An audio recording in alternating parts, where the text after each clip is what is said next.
ученики первого класса поселка Аюсардах.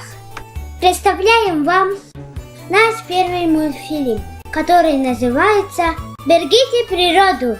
Мы хозяева нашей природы, и охранять ее – наша главная цель. Мы все любим ходить в лес, купаться, загорать, но, к сожалению, не все соблюдаем правила поведения на природе и наносим ей большой вред. Не трогайте гнезда для птицы. Гнездо и яйца станут чужими. Природа – краса нашей земли. Она дает нам пищу, воздух, а леса – древесину. Люди за год срывают более 2 миллионов деревьев. А чтобы выросло одно дерево, нужно много-много лет.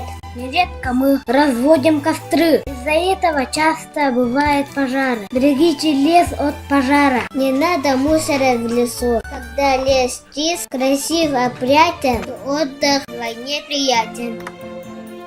Много техник ездят по озерам и морям. От их грохота люди пугаются и меняют традиционные места стоянок. Загрязняются реки и водоемы.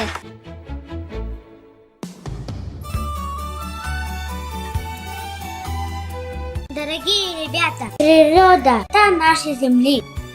Но сегодня она находится в опасности. Ребята, давайте беречь природу.